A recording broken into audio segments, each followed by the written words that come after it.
I feel very happy to be up here with you nevertheless, and that way you speak more from the heart. I can only say that whoever's operating this teleprompter is in big trouble.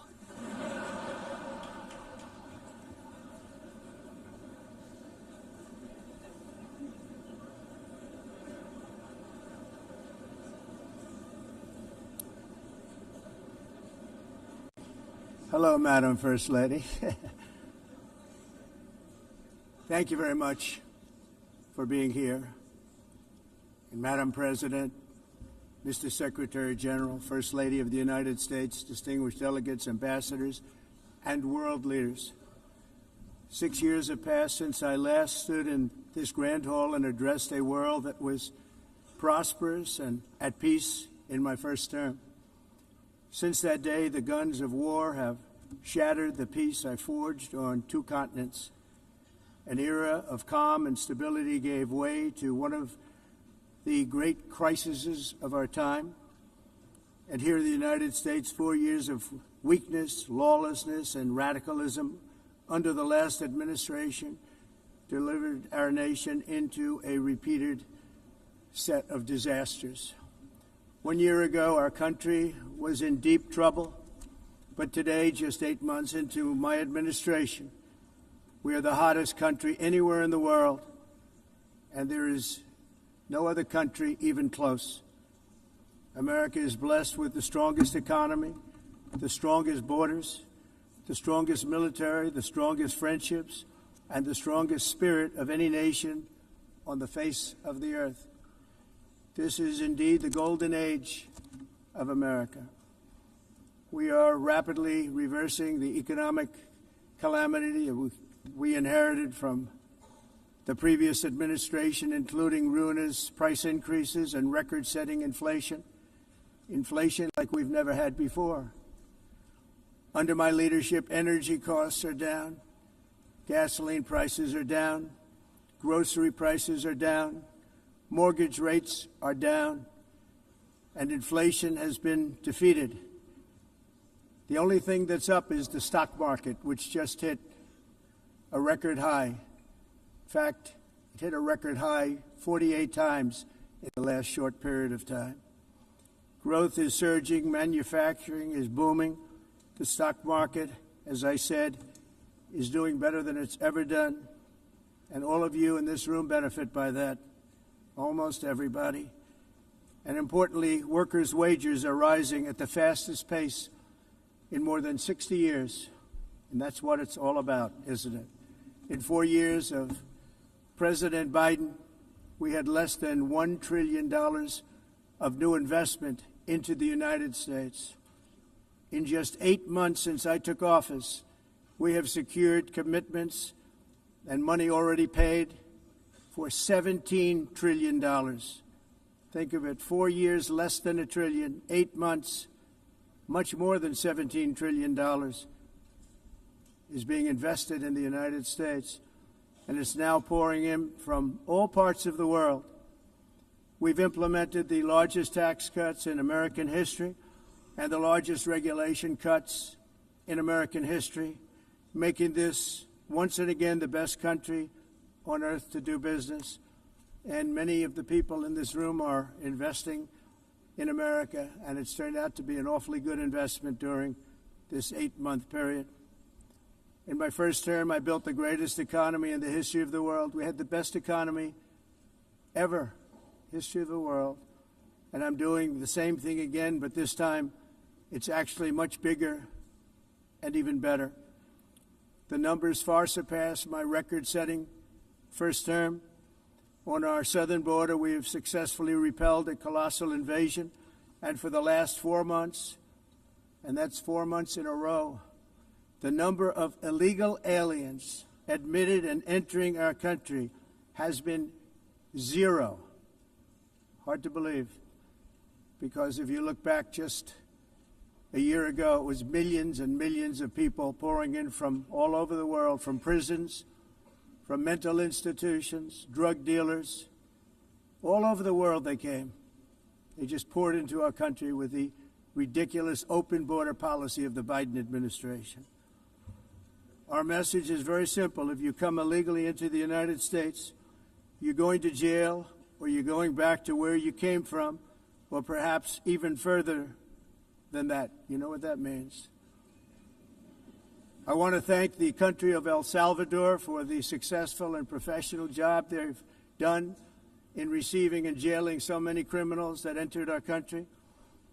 And it was under the previous administration that the number became record-setting, and they're all being taken out. We have no choice. And other countries have no choice, because other countries are in the exact same situation with immigration. It's destroying your country, and you have to do something about it. On the world stage, America is respected again like it has never been respected before. You think about 2 years ago, 3 years ago, 4 years ago, or 1 year ago, we were a laughingstock all over the world. At the NATO summit in June, virtually all NATO members formally committed to increase defense spending, at my request, from 2% to 5% of GDP, making our alliance far stronger and more powerful than it was ever before. In May, I traveled to the Middle East to visit my friends and rebuild our partnerships in the Gulf and those valued relationships with Saudi Arabia, Qatar, and the UAE, and other countries are now, I believe, closer than ever before. My administration has negotiated one historic trade deal after another, including with the United Kingdom, the European Union, Japan, South Korea, Vietnam, Indonesia, the Philippines, Malaysia, and many, many others. Likewise, in a period of just 7 months, I have ended 7 unendable wars. They said they were unendable. You're never going to get them solved. Some were going for 31 years, 2 of them, 31, think of it, 31 years. One was 36 years. One was 28 years. I ended 7 wars. And in all cases, they were raging with countless thousands of people being killed. This includes Cambodia and Thailand, Kosovo and Serbia, the Congo and Rwanda, a vicious, violent war that was, Pakistan and India, Israel and Iran, Egypt and Ethiopia, and Armenia and Azerbaijan. It included all of them. No president or prime minister, and for that matter, no other country has ever done anything close to that. And I did it in just 7 months. It's never happened before. There's never been anything like that. I'm very honored to have done it. It's too bad that I had to do these things instead of the United Nations doing them. And sadly, in all cases, the United Nations did not even try to help in any of them. I ended 7 wars, dealt with the leaders of each and every one of these countries, and never even received a phone call from the United Nations offering to help in finalizing the deal. All I got from the United Nations was an escalator that on the way up stopped right in the middle. If the First Lady wasn't in great shape, she would have fallen. But she's in great shape. We're both in good shape. We both stood. And then a teleprompter that didn't work. These are the 2 things I got from the United Nations, a bad escalator and a bad teleprompter. Thank you very much. And by the way, it's working now. It just went on. Thank you. I think I should just do it the other way. It's easier. Thank you very much. I didn't think of it at the time because I was too busy working to save millions of lives. That is the saving and stopping of these wars. But later I realized that the United Nations wasn't there for us. They weren't there. I thought of it really after the fact, not during these negotiations, which were not easy. That being the case, what is the purpose of the United Nations? The UN has such tremendous potential. I've always said it. It has such tremendous, tremendous potential, but it's not even coming close to living up to that potential.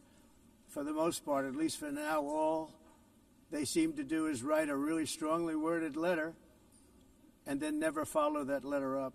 It's empty words, and empty words don't solve war. The only thing that solves war and wars is action. Now, after ending all of these wars and also earlier negotiating the Abraham Accords, which is a very big thing for which our country received no credit, never receives credit. Everyone says that I should get the Nobel Peace Prize for each one of these achievements. But for me, the real prize will be the sons and daughters who live to grow up with their mothers and fathers, because millions of people are no longer being killed in endless and unglorious wars. What I care about is not winning prizes, it's saving lives. We saved millions and millions of lives with the 7 wars. And we have others that we're working on, and you know that. Many years ago, a very successful real estate developer in New York, known as Donald J. Trump, I bid on the renovation and rebuilding of this very United Nations complex. I remember it so well. I said at the time that I would do it for $500 million, rebuilding everything. It would be beautiful. I used to talk about, I'm going to give you marble floors. They're going to give you terrazzo. I'm going to give you the best of everything. You're going to have mahogany walls. They're going to give you plastic. But they decided to go in another direction, which was much more expensive at the time, and which actually produced a far inferior product. And I realized that they did not know what they were doing when it came to construction, and that their building concepts were so wrong, and the product that they were proposing to build was so bad and so costly. It was going to cost them a fortune. And I said, and wait till you see the overruns. Well, I turned out to be right. They had massive cost overruns and spent between $2 and $4 billion on the building and did not even get the marble floors that I promised them. You walk on terrazzo. Do you notice that? As far as I'm concerned, frankly, looking at the building and getting stuck on the escalator, they still haven't finished the job. They still haven't finished. That was years ago. The project was so corrupt that Congress actually asked me to testify before them on the tremendous waste of money, because it turned out that they had no idea what it was, but they knew it was anywhere between $2 and $4 billion as opposed to $500 million with a guarantee. But they had no idea, and I said it cost much more than $5 billion. Unfortunately, many things in the United Nations are happening just like that, but on an even much bigger scale, much, much bigger. Very sad to see whether the UN can manage to play a productive role. I've come here today to offer the hand of American leadership and friendship to any nation in this assembly that is willing to join us in forging a safer, more prosperous world. And it's a world that we'll be much happier with. A dramatically better future is within our reach. But to get there, we must reject the failed approaches of the past and work together to confront some of the greatest threats in history. There is no more serious danger to our planet today than the most powerful and destructive weapons ever devised by man, of which the United States, as you know, has many. Just as I did in my first term, I've made containing these threats a top priority, starting with the nation of Iran. My position is very simple. The world's #1 sponsor of terror can never be allowed to possess the most dangerous weapon. That's why, shortly after taking office, I sent the so-called Supreme Leader a letter making a generous offer. I extended a pledge of full cooperation in exchange for a suspension of Iran's nuclear program. The regime's answer was to continue their constant threats to their neighbors and U.S. interests throughout the region, and some great countries that are right nearby. Today, many of Iran's former military commanders, in fact, I can say almost all of them, are no longer with us. They're dead. And 3 months ago, in Operation Midnight Hammer, 7 American B-2 bombers dropped the 14 30,000-pound each bombs on Iran's key nuclear facilities, totally obliterating everything. No other country on earth could have done what we did. No other country has the equipment to do what we did. We have the greatest weapons on earth. We hate to use them. But we did something that for 22 years people wanted to do. With Iran's nuclear enrichment capacity demolished, I immediately brokered an end to the 12-day war, as it's called, between Israel and Iran, with both sides agreeing to fight no longer. As everyone knows, I have also been deeply engaged in seeking a ceasefire in Gaza. Have to get that done. Have to get it done. Unfortunately, Hamas has repeatedly rejected reasonable offers to make peace. We can't forget October 7th, can we? Now, as if to encourage continued conflict, some of this body is seeking to unilaterally recognize a Palestinian state. The rewards would be too great for Hamas terrorists for their atrocities. This would be a reward for these horrible atrocities, including October 7th, even while they refuse to release the hostages or accept a ceasefire. Instead of giving to Hamas and giving so much, because they've taken so much, they have taken so much. This could have been solved so long ago. But instead of giving in to Hamas's ransom demands, those who want peace should be united with one message: release the hostages now. Just release the hostages now. Thank you.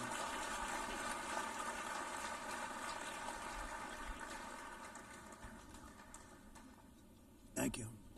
As we have got to come together, and we will come together, got to get it done. We have to stop the war in Gaza immediately. We have to stop it. We have to get it done. We have to negotiate, immediately have to negotiate peace. We got to get the hostages back. We want all 20 back. We don't want 2 and 4. As you know, I got, along with Steve Witkoff and others that helped us, Marco Rubio, we got most of them back. We were involved in all of them. But I always said the last 20 are going to be the hardest, and that's exactly what happened. We have to get them back now. We don't want to get back 2, and then another 2, and then 1, and then 3. Have this process. No, we want them all back, and we want the actually 38 dead bodies back, too. Those parents came to me, and they want them back, and they want them back very quickly and very badly. As though they were alive, they want them. They want them every bit as much as if their son or daughter were alive. I've also been working relentlessly, stopping the killing in Ukraine. I thought that would be, of the 7 wars that I stopped, I thought that would be the easiest because of my relationship with President Putin, which had always been a good one. I thought that was going to be the easiest one. But, you know, in war, you never know what's going to happen. There are always lots of surprises, both good and bad. Everyone thought Russia would win this war in 3 days, but it didn't work out that way. It was supposed to be just a quick little skirmish. It's not making Russia look good. It's making them look bad. No matter what happens from here on out, this was something that should have taken a matter of days, certainly less than a week. And they've been fighting for 3.5 years and killing anywhere from 5,000 to 7,000 young soldiers, mostly soldiers, on both sides, every single week, from 5,000 to 7,000 dead young people, and some in cities, much smaller numbers, where rockets are shot, where drones are dropped. This war would never have started if I were president. This was a war that should have never happened. It shows you what leadership is, what bad leadership can do to a country. Look what happened to the United States, and look where we are right now in just a short period of time. The only question now is how many more lives will be needlessly lost on both sides. China and India are the primary funders of the ongoing war by continuing to purchase Russian oil.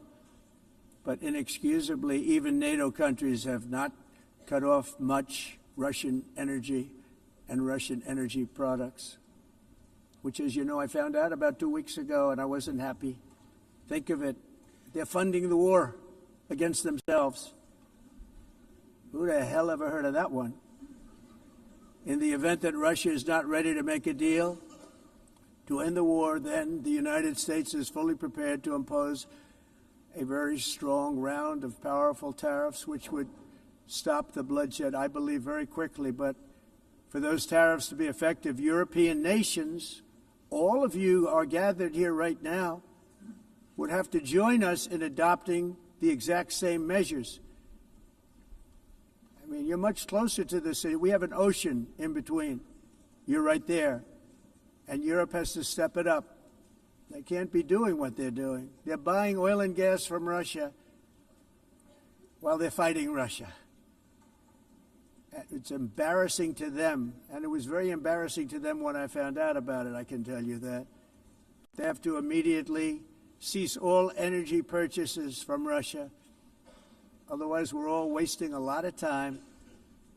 So I'm ready to discuss this. We're going to discuss it today with the European nations, all gathered here. I'm sure they're thrilled to hear me speak about it, but that's the way it is. I like to speak my mind and speak the truth. As we seek to reduce the threat of dangerous weapons today, I'm also calling on every nation to join us in ending the development of biological weapons once and for all.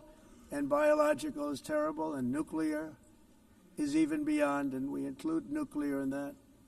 We want to have a cessation of the development of nuclear weapons. We know, and I get to view it all the time. Sir, would you like to see? And I look at weapons that are so powerful that we just can't ever use them. If we ever use them, the world literally might come to an end. There would be no United Nations to be talking about. There would be no nothing. Just a few years ago, reckless experiments overseas gave us a devastating global pandemic. Yet despite that worldwide catastrophe, many countries are continuing extremely risky research into bioweapons and man-made pathogens. This is unbelievably dangerous. To prevent potential disasters, I'm announcing today that my administration will lead an international effort to enforce biological weapons convention, which is going to be meeting with the top leaders of the world by pioneering an AI verification system that everyone can trust. Hopefully the UN can play a constructive role, and it will also be one of the early projects under AI. Let's see how good it is, because a lot of people are saying it could be one of the great things ever, but it also can be dangerous, but it could be put to tremendous use and tremendous good, and this would be an example of that. Not only is the UN not solving the problems it should, too often, it's actually creating new problems for us to solve. The best example is the number one political issue of our time, the crisis of uncontrolled migration. It's uncontrolled. Your countries are being ruined. The United Nations is funding an assault on Western countries and their borders. In 2024, the UN budgeted $372 million in cash assistance to support an estimated 624,000 migrants journeying into the United States. Think of that. The UN is supporting people that are illegally coming into the United States, and then we have to get them out. The UN also provided food, shelter, transportation, and debit cards to illegal aliens. Can you believe that? On the way to infiltrate our southern border. Millions of people came through that southern border. Just a year ago, millions and millions of people were pouring in, 25 million altogether over the 4 years of the incompetent Biden administration. And now we have it stopped, totally stopped. In fact, they're not even coming anymore because they know they can't get through. But what took place is totally unacceptable. The UN is supposed to stop invasions, not create them and not finance them. In the United States, we reject the idea that mass numbers of people from foreign lands can be permitted to travel halfway around the world, trample our borders, violate our sovereignty, cause unmitigated crime, and deplete our social safety net. We have reasserted that America belongs to the American people, and I encourage all countries to take their own stand in defense of their citizens as well. You have to do that because I see it. I'm not mentioning names. I see it, and I could call every single one of them out. You're destroying your countries. They're being destroyed. Europe is in serious trouble. They've been invaded by a force of illegal aliens like nobody's ever seen before. Illegal aliens are pouring into Europe. Nobody is ever, and nobody's doing anything to change it, to get them out. It's not sustainable. And because they choose to be politically correct, they're doing just absolutely nothing about it. And I have to say, I look at London, where you have a terrible mayor, terrible, terrible mayor, and it's been so changed, so changed. Now they want to go to Sharia law, but you're in a different country. You can't do that. Both the immigration and their suicidal energy ideas will be the death of Western Europe if something is not done immediately. This cannot be sustained. What makes the world so beautiful is that each country is unique. But to stay this way, every sovereign nation must have the right to control their own borders. You have the right to control your borders, as we do now, and to limit the sheer numbers of migrants entering their countries and paid for by the people of that nation that were there and that built that particular nation at the time. They put their blood, sweat, tears, money into that country, and now they're being ruined. Proud nations must be allowed to protect their communities and prevent their societies from being overwhelmed by people they have never seen before, with different customs, religions, with different everything. Where migrants have violated laws, lodged false asylum claims, or claimed refugee status for illegitimate reasons, they should, in many cases, be immediately sent home. And while we will always have a big heart for places and people that are struggling and truly compassionate, answers will be given. We have to solve the problem, and we have to solve it in their countries, not create new problems in our countries. And we are very helpful to a lot of countries that are just not able to send their people anymore. They used to send them to us in caravans of 25,000, 30,000 people each. These massive caravans of people pouring into our country, totally unchecked and unvetted. But not anymore. According to the Council of Europe, in 2024, almost 50% of inmates in German prisons were foreign nationals or migrants. In Austria, the number was 53% of the people in prisons were from places that weren't from where they are now. In Greece, the number was 54%, and in Switzerland, beautiful Switzerland, 72% of the people in prisons are from outside of Switzerland. When your prisons are filled with so-called asylum seekers who repaid kindness, and that's what they did, they repaid kindness with crime, it's time to end the failed experiment of open borders. You have to end it now. Let's see, I can tell you. I'm really good at this stuff. Your countries are going to hell. In America, we've taken bold action to swiftly shut down uncontrolled migration. Once we started detaining and deporting everyone who crossed the border and removing illegal aliens from the United States, they simply stopped coming. They're not coming anymore. We're getting a lot of credit, but they're not coming anymore. This was a humanitarian act for all involved, because on the trips up, thousands of people a week were dying. Women were being raped. Nobody's ever seen anything like it. Raped, horribly beaten, raped. On the trip up, the journey up, it was a long walk. It was a long, arduous journey, indeed. And it was also a historic victory against human trafficking throughout the region. What we did was a victory, and we saved so many lives of people that wouldn't make the journey. That journey was loaded up with death. Loaded up with death. Dead bodies all along the roads of jungles to get up. They go through jungles, they go through areas so hot you couldn't breathe. They were dying of suffocation, areas so hot that you couldn't breathe. dead bodies all over. By them not coming, we're saving tremendous numbers of lives.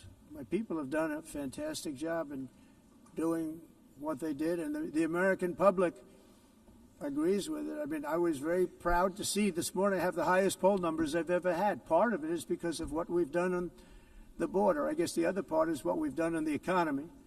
Joe Biden's policies empowered murderous gangs, human smugglers, child traffickers, drug cartels, and prisoners from all over the world. The previous administration also lost nearly 300,000 children. Think of that. They lost more than 300,000 children, little children, who were trafficked into the United States on the Biden watch, many of whom have been raped, exploited, and abused, and sold. Sold.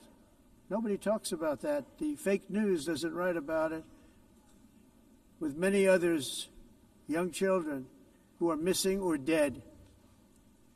And we found a lot of these children, and we're sending them back, and we've been sending them back to their parents. They said, nobody knows who they are. They said, where do you come from? And they'll give us a country, and we'll find out, and we'll figure it out, and we'll bring them back to their homes. And the mother and father rush to the door, and their tears in their eyes. They can't believe that they're seeing their son or daughter, their little son or daughter again. We've done almost 30,000 of them so far. Any system that results in the mass trafficking of children is inherently evil. Yet that is exactly what the globalist migration agenda has done, and it's what it's all about. In America, those days, as you know, are over. The Trump administration is working, and we are continuing to work to track down the villains that are causing this problem, and also, as I said, to get back the 30,000 we've already returned. Now I think we're going to have another. We're going to find a lot. You're not going to find all of them. 300, more than 300,000. They're lost or they're dead. They're lost or they're dead because of the animals that did this. To protect our citizens, I've also designated multiple savage drug cartels as far as and you see this, and you see it happening right before your eyes. Let's put it this way. People don't like taking big loads of drugs in boats anymore. There aren't too many boats that are traveling on the seas by Venezuela. They tend not to want to travel very quickly anymore. And we've virtually stopped drugs coming into our country by sea. We call them the water drugs. They kill hundreds of thousands of people.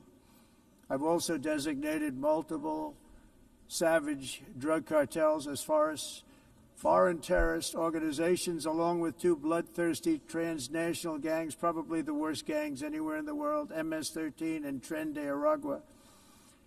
Tren de Aragua is from Venezuela, by the way. Such organizations torture, maim, mutilate, and murder with impunity. They're the enemies of all humanity. For this reason, we've recently begun using the supreme power of the United States military to destroy Venezuelan terrorists and trafficking networks led by Nicolas Maduro. To every terrorist thug smuggling poisonous drugs into the United States of America, please be warned that we will blow you out of existence. That's what we're doing. We have no choice. Can't let it happen. They're destroying. I believe we lost 300,000 people last year to drugs, 300,000. Fentanyl and other drugs. Each boat that we sink carries drugs that would kill more than 25,000 Americans. We will not let that happen. Energy is another area where the United States is now thriving like never before. We're getting rid of the falsely named renewables. By the way, they're a joke. They don't work. They're too expensive. They're not strong enough to fire up the plants that you need to make your country great. The wind doesn't blow. Those big windmills are so pathetic and so bad, so expensive to operate. And they have to be rebuilt all the time, and they start to rust and rot. Most expensive energy ever conceived, and it's actually energy. You're supposed to make money with energy, not lose money. You lose money, the governments have to subsidize. You can't put them out without massive subsidies. And most of them are built in China, and I give China a lot of credit. They build them, but they have very few wind farms. So why is it that they build them and they send them all over the world, but they barely use them? You know what they use? Coal. They use gas. They use almost anything, but they don't like wind. But they sure as hell like selling the windmills. Europe, on the other hand, has a long way to go, with many countries being on the brink of destruction because of the green energy agenda. And I give a lot of credit to Germany. Germany was being led down a very sick path, both on immigration, by the way, and on energy. They were going green, and they were going bankrupt. And the new leadership came in, and they went back to where they were, with fossil fuel and with nuclear, which is good. It's now safe. You can do it properly. But they went back to where they were, and they opened up a lot of different plants, energy-producing plants, and they're doing well. I give Germany a lot of credit for that. They've said this is a disaster, what's happening. They were going all green. All green is all bankrupt. That's what it represents. And it's not politically correct. I'll be very badly criticized for saying it, but I'm here to tell the truth. I don't care. It doesn't matter to me. I'm in New York City. I'm feeling a lot safer. Crime, we're getting crime down. And by the way, speaking of crime, Washington, D.C. was the crime capital of America. Now it's after 12 days, it's a totally safe city. Everyone's going out to dinner. They're going out to restaurants. Your wife can walk down the middle of the street with or without you. Nothing's going to happen. My people have done a fantastic job. And yes, I called in the National Guard, and the National Guard took care of business. And they weren't politically correct, but they took care of business. We got 1,700 career criminals out, brought them back to where they came from, the countries where they came from, or put them in jails. Washington, D.C. is now a totally safe city again, and I welcome you to come. In fact, we'll have dinner together at a local restaurant, and we'll be able to walk. We don't have to go by an armor-plated vehicle. We'll walk right over there from the White House. They've given up their powerful edge, a lot of the countries that we're talking about, in oil and gas, such as essentially closing the great North Sea oil. Oh, the North Sea, I know it so well. Aberdeen was the oil capital of Europe, and there's tremendous oil that hasn't been found in the North Sea, tremendous oil. And I was with the Prime Minister I respect and like a lot, and I said, you're sitting with the greatest asset. They essentially closed it by making it so highly taxed that no developer, no oil company can go there. They have tremendous oil left, and more importantly, they have tremendous oil that hasn't even been found yet. And what a tremendous asset for the United Kingdom. And I hope the Prime Minister is listening, because I told it to him 3 days in a row. That's all he heard. North Sea oil, North Sea, because I want to see them do well. I want to stop seeing them ruining that beautiful Scottish and English countryside with windmills and massive solar panels that go 7 miles by 7 miles, taking away farmland. But we're not letting this happen in America. In 1982, the executive director of the United Nations Environmental Program predicted that by the year 2000, climate change would cause a global catastrophe. He said that it will be irreversible, as any nuclear holocaust would be. This is what they said at the United Nations. What happened? Here we are. Another UN official stated in 1989 that within a decade, entire nations could be wiped off the map by global warming. Not happening. You know, it used to be global cooling. If you look back years ago in the 1920s and the 1930s, they said, global cooling will kill the world. We have to do something. Then they said global warming will kill the world, but then it started getting cooler, so now they could just call it climate change, because that way they can't miss. It's climate change, because if it goes higher or lower, whatever the hell happens, there's climate change. It's the greatest con job ever perpetrated on the world, in my opinion. Climate change, no matter what happens, you're involved in that. No more global warming, no more global cooling. All of these predictions made by the United Nations and many others, often for bad reasons, were wrong. They were made by stupid people that have cost their countries fortunes and given those same countries no chance for success. If you don't get away from this green scam, your country is going to fail. And I'm really good at predicting things, you know. They actually said during the campaign they had a hat, the best-selling hat. Trump was right about everything. And I don't say that in a braggadocious way, but it's true. I've been right about everything. And I'm telling you that if you don't get away from the green energy scam, your country is going to fail. And if you don't stop people that you've never seen before, that you have nothing in common with, your country is going to fail. I'm the President of the United States, but I worry about Europe. I love Europe. I love the people of Europe. And I hate to see it being devastated by energy and immigration. This double-tailed monster destroys everything in its wake, and they cannot let that happen any longer. You're doing it because you want to be nice. You want to be politically correct, and you're destroying your heritage.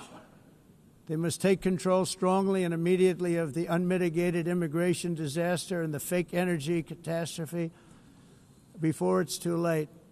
The carbon footprint is a hoax made up by people with evil intentions, and they're heading down a path of total destruction. You know, the carbon footprint, it was a big, big thing a few years ago. I remember hearing about the carbon footprint, and then President Obama would get into Air Force One, a massive Boeing 747, and not a new one, an old one with old engines that spew everything into the atmosphere. He'd talk about the carbon footprint, we must do so. Then he'd get in and he'd fly from Washington to Hawaii to play a round of golf. And then he'd get back onto that big, beautiful plane and he'd fly back and he'd talk about, again, global warming and the carbon footprint. It's a con job. At extreme cost and expense, Europe reduced its own carbon footprint by 37%. Think of that. Congratulations, Europe. Great job. You cost yourself a lot of jobs, a lot of factories closed, but you reduced the carbon footprint by 37%. However, for all of that sacrifice and much more, it's been totally wiped out and then some by a global increase of 54%.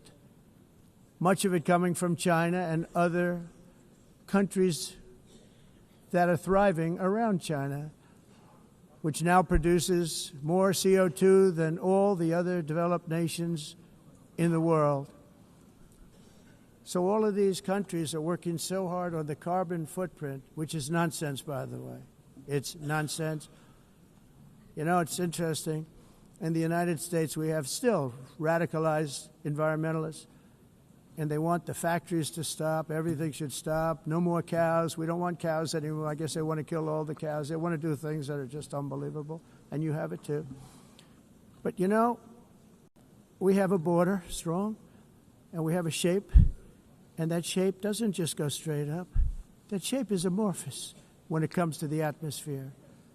And if we had the most clean air, and I think we do, we have very clean air. We have the cleanest air we've had in many, many years. But the problem is that other countries, like China, which has air that's a little bit rough, it blows. And no matter what you're doing down here, the air up here tends to get very dirty because it comes in from other countries where their air isn't so clean. And the environmentalists refuse to acknowledge that. Same thing with garbage. In Asia, they dump much of their garbage right into the ocean. And over about a 1 week and 2 week journey, it flows right past Los Angeles. You've seen it. Massive amounts of garbage, almost too much to do anything about, flowing past Los Angeles, past San Francisco, and then somebody will get in trouble because he dropped a cigarette on the beach. The whole thing is crazy. The primary effect of these brutal green energy policies has not been to help the environment, but to redistribute manufacturing and industrial activity from developed countries that follow the insane rules that are put down to polluting countries that break the rules and are making a fortune. They're making a fortune. European electricity bills are now 4 to 5 times more expensive than those in China, and 2 to 3 times higher than the United States. And our bills are coming way down. You probably see that our gasoline prices are way down. You know, we have an expression, drill, Nós baby, drill, reduzimos and os that's what we're custos doing. de energia porque nós faremos como vamos fazer tudo isso, reduzir os custos de energia, e os custos diminuíram nos Estados Unidos. Por exemplo, se você olhar nos países em faturas de energia não climatizam, mas nós nos Estados Unidos conseguimos usar eles e evitar aumento da temperatura, porque é muito caro também usar nada e ninguém usa isso. The entire globalist concept of asking successful industrialized nations to inflict pain on themselves and radically disrupt their entire societies must be rejected completely and totally, and it must be immediate. That's why in America I withdrew from the fake Paris Climate Accord, where, by the way, America was paying so much more than every country. Others weren't paying. China didn't have to pay until 2030. Russia was given an old standard that was easy to meet, a 1990 standard. But for the United States, we're supposed to pay like $1 trillion. And I said, this is another scam. The fact is, the United States has been taken advantage of by the world for many, many years, but not any longer, as you probably noticed. I unleashed massive energy production and signed historic executive orders to hunt for oil, but we don't have to do much hunting because we have the most oil of any nation anywhere, oil and gas in the world. And if you add coal, we have the most of any nation in the world. Clean, I call it clean, beautiful coal. You can do things today with coal that you couldn't have done 10 years ago, 15 years. So I have a little standing order in the White House. Never use the word coal, only use the words clean, beautiful coal. Sounds much better, doesn't it? But we stand ready to provide any country with abundant, affordable energy supplies if you need them, when most of you do. We're proudly exporting energy all over the world. We're now the largest exporter. In the United States, we want trade and robust commerce with all nations, everybody. We want to help nations. We're going to help nations. But it must also be fair and reciprocal. The challenge with trade is much the same with climate. The countries that followed the rules, all their factories have been plundered.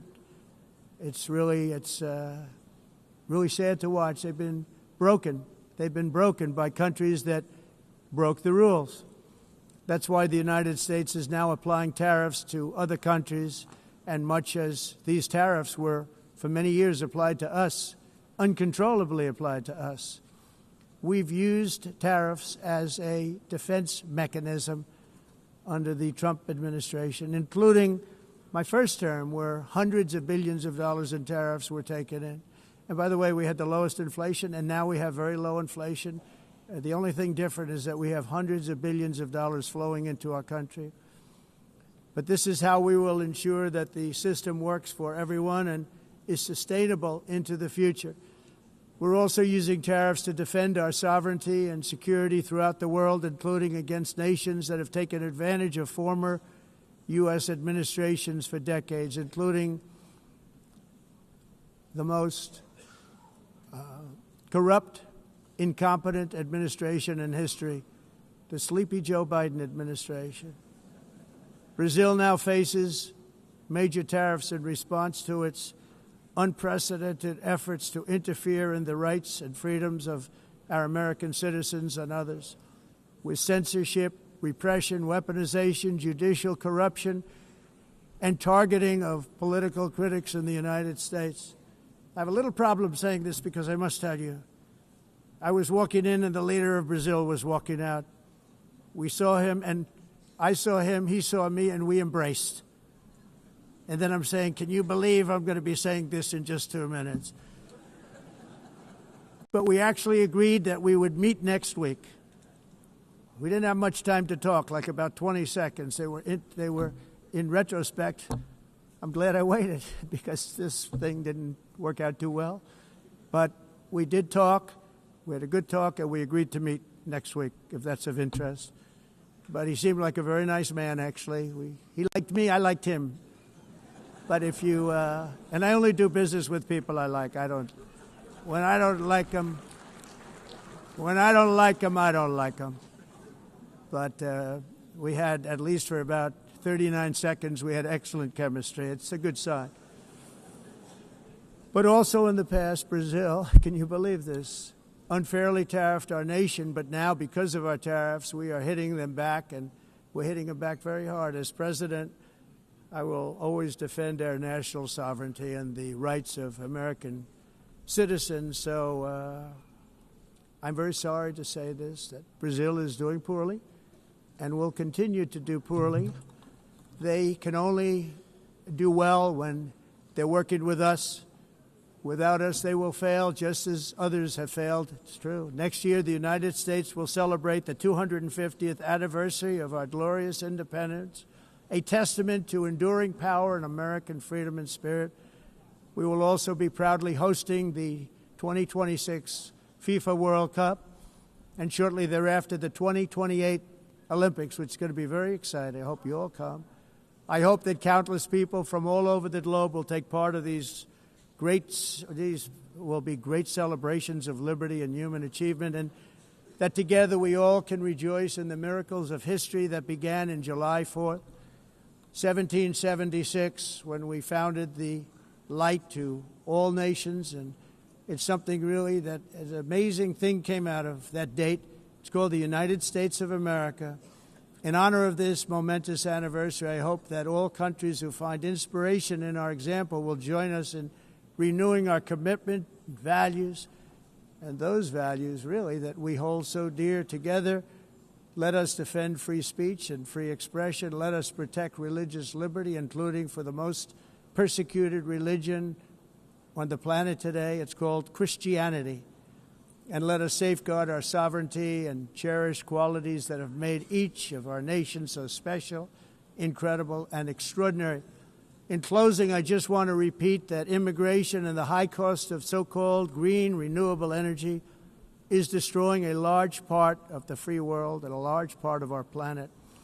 Countries that cherish freedom are fading fast because of their policies on these two subjects. You need strong borders and traditional energy sources if you are going to be great again.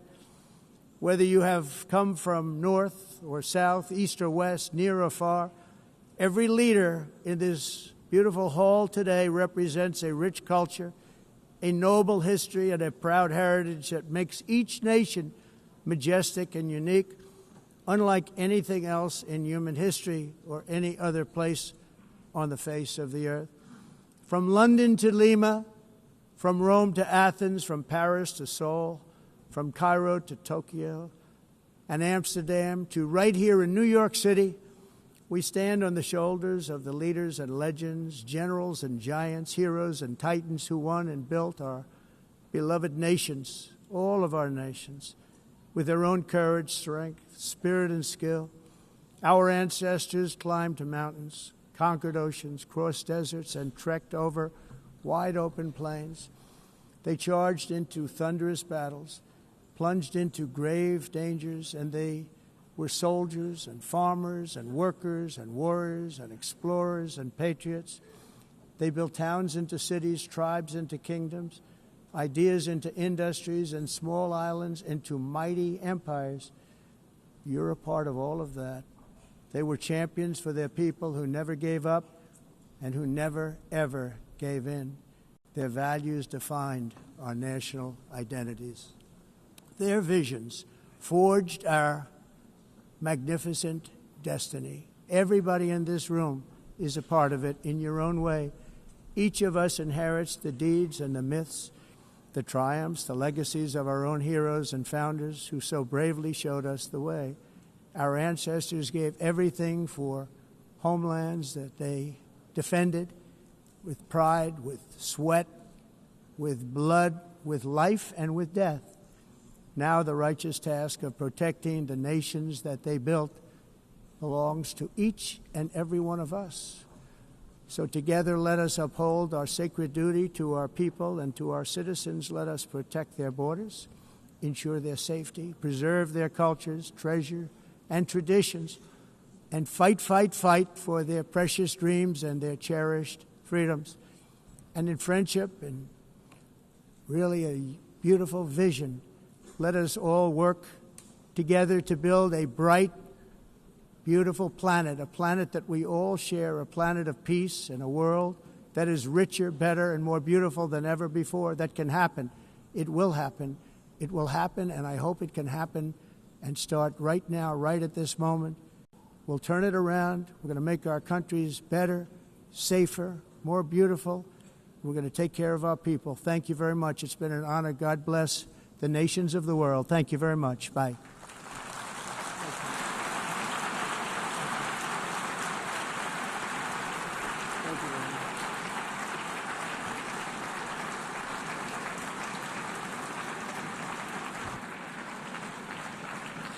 On behalf of the Assembly, I wish to thank the President of the United States,